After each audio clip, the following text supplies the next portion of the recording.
यहाँ पर देखो, अब क्या करते हैं हम, धातुओं के रासायनिक गुण, ठीक है ना, भौतिक गुण पढ़ लिए। अब क्या पढ़ते हैं भैया, रासायनिक गुण। धातु की जल से अभिक्रिया। यहाँ पर देखो, कुछ धातुएं ऐसी होती हैं जो ठंडे पानी के साथ अभिक्रिया करती हैं लेकिन गर्म पानी के साथ नहीं करती, और वे क्रिया क्या कहलाएंगी आपकी, इस प्रकार की क्रिया को क्या कहते हैं, ऊष्माक्षेपी। ऊष्माक्षेपी अभिक्रिया क्या होती है, मैंने पढ़ाया था। ऊष्माक्षेपी अभिक्रिया वे होती हैं जो अभिक्रिया के बाद ऊष्मा को क्या करें, गेन करें, मतलब ऊष्मा को क्या करें, छोड़ें, ठीक है ना, जिसमें से क्या निकले, ऊष्मा निकले। और ऊष्मा शोषी, ऊष्माक्षेपी तो हो गया, इसमें से रिएक्शन कराने पर ऊष्मा निकलेगी। ऊष्मा शोषी का मतलब है जिसे रिएक्शन कराने के लिए ऊष्मा की जरूरत पड़े, ठीक है ना, हमारी बात समझ में। अब ये ऊष्माक्षेपी है। अब यहाँ पर देखो, सबसे पहले मैंने क्या कर दिया आपको, ये लिया भैया Na, ठीक है, और किसके साथ, यहाँ पर देखो ठंडे पानी के साथ, तो यहाँ पर मैंने लिया आपका जल, और यहाँ पर आपका जो बना, ये बन गया आपका NaOH प्लस हाइड्रोजन गैस निकलेगी भैया, और प्लस में आपकी निकलेगी क्या, ऊष्मा, क्योंकि कौन सी रिएक्शन है, ऊष्माक्षेपी, और जहाँ भी ऊष्माक्षेपी होगी इसका मतलब रिएक्शन के बाद क्या निकलेगी, ऊष्मा निकलेगी, ठीक है ना। संतुलित करो, H कितने यहाँ पे, 2, वहाँ पे कितने हो गए, 2 और 1 3, भैया तो गलत हो गया, तो अब कैसा करेंगे भैया, अब देखेंगे। अब H बैलेंस करने, तो यहाँ पे मैंने क्या ले लिया, 2, तो 2 दूनी 4, 2 ये हो गए और 2 आपके ये हो गए।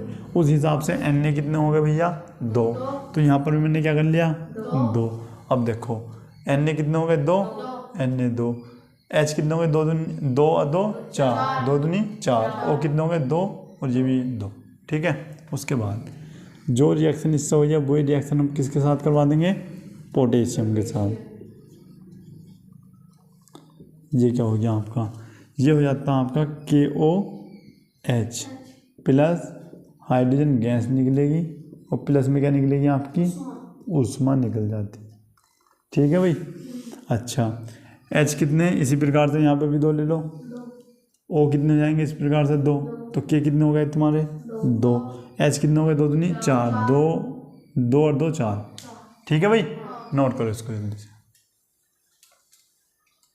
अब यहाँ पर देखो, अब आया आपका, पहले ठंडे पानी से थी, अब किससे है भैया, आपके गर्म पानी से। किससे भैया, गर्म पानी से।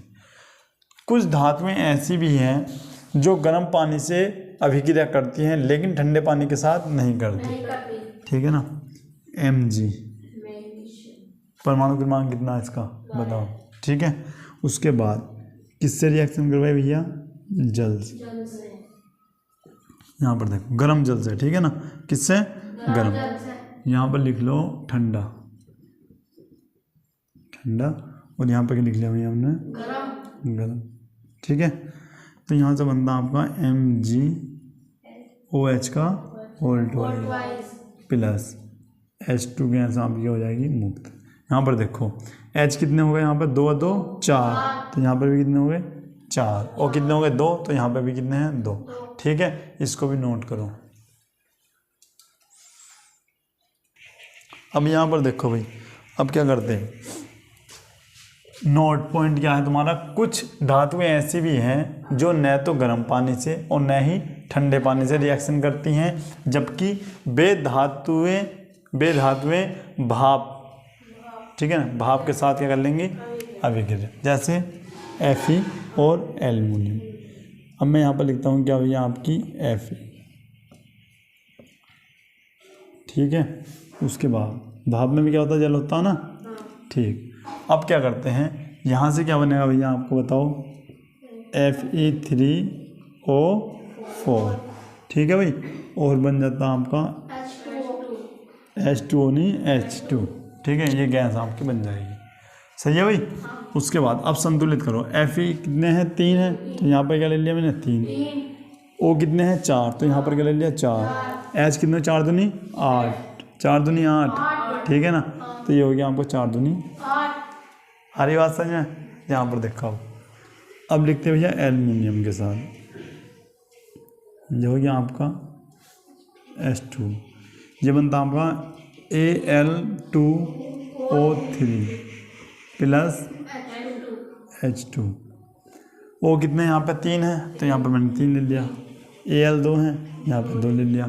ठीक है, उसके बाद देखो H कितने, 3 दूनी 6 और 3 दूनी 6। आ रही बात समझ में? नोट करो इसको। आई बात समझ में इतनी? देखो एक बार फिर समझो।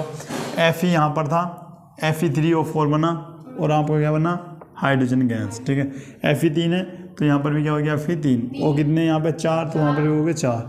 H 4 दूनी 8 और 4 दूनी 8। उसी प्रकार Al2 हैं, यहाँ पर भी 2 हैं। O कितने 3, यहाँ पर भी 3। H कितने 3 दूनी 6 और यहाँ पर भी कितने 6। अब देखो कुछ धातुएं ऐसी भी होती हैं जो जल से अभिक्रिया नहीं करती। कुछ धातुएं ऐसी भी होती हैं जो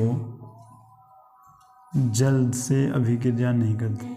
जल से अभिक्रिया नहीं करती। देखो जैसा हो गया आपका सोना, मैं लिखता हूँ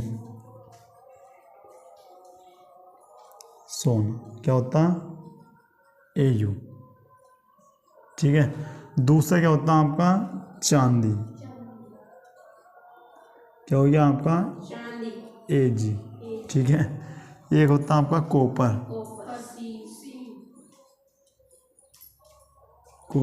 और एक होता है आपका लेड,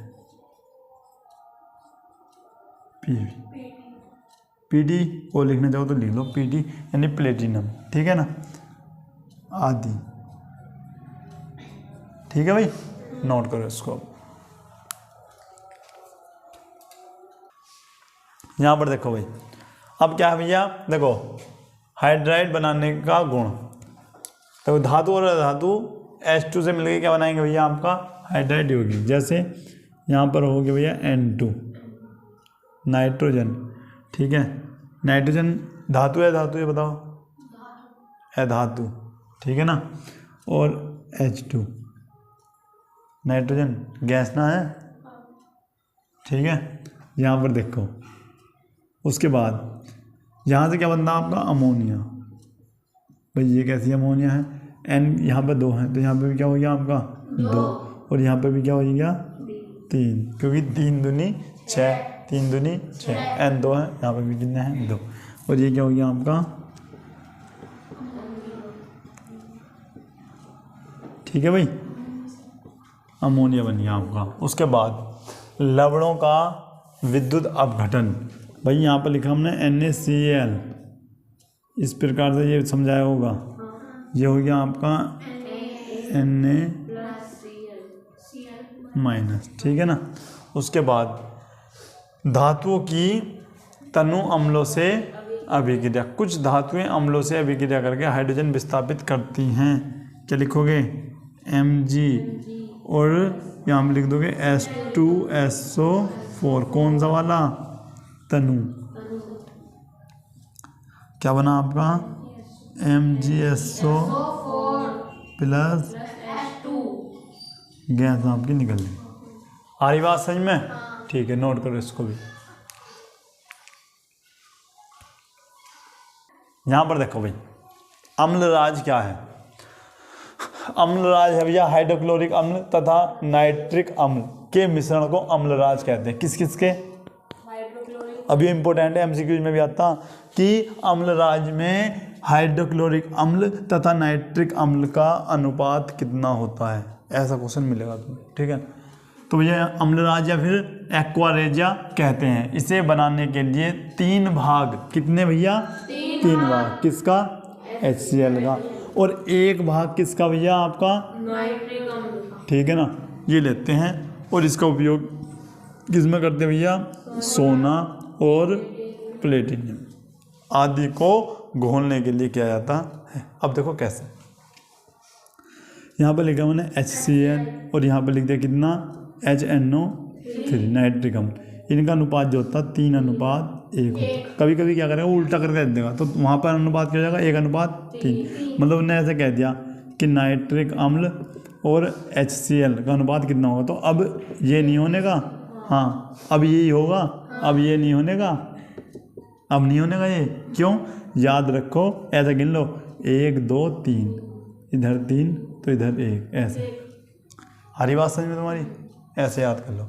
अब देखो पहले गांव में आवे थे, जो आपका सोना होता ना, वो कहते थे कि सोना साफ करा लो जब प्लेटिनम, तो तुमने क्या करना, ये पुराना सोना आपने दे दिया उसे नए सोने के चक्कर में। अब ये क्या करते हैं, सोने को धोते हैं, उसमें रहता आपका क्या, यही एक्वरेज है, या फिर बोलते क्या, अम्लराज, अम्लराज। तो इसमें तुम्हारी सोने की अंगूठी डाल दी, ठीक है, या कुछ और चीज़ डाल दी, तो जब ये डालते हैं ना तो उसमें क्या होता है, सोने क्या होता है, घुल जाता। अब घुल के क्या होता है, उसमें उसके कुछ पार्टिकल क्या होंगे, नीचे जाके बैठ जाएंगे, ठीक है, और वो तुम्हारी सोने की जो भी चीज़ होगी वो निकाल कर तुम्हें दे देंगे, हो जाएगी साफ। अब वो साफ नहीं हुई, उसमें क्या हुआ, तुम्हारे सोने के पार्टिकल हट गए। हरी बात समझ में? तो उसका फ़ायदा हुआ ना, अब तुम खुश हो गए कि सोना साफ हो गया। सोना साफ नहीं हुआ, वो तुम्हारा सफाया कर दिया। हरी बात समझ? यही होता एक्वा रेजेस का दूसरा नाम क्या है? आई बात समझ में? ठीक है, तो आज के लिए इतना ही। अगर क्लास अच्छी लगी तो वीडियो को करनी है लाइक, चैनल को सब्सक्राइब। मिलते हैं नेक्स्ट क्लास में, तब तक के लिए जय हिंद, जय भारत। पहले पता क्या हो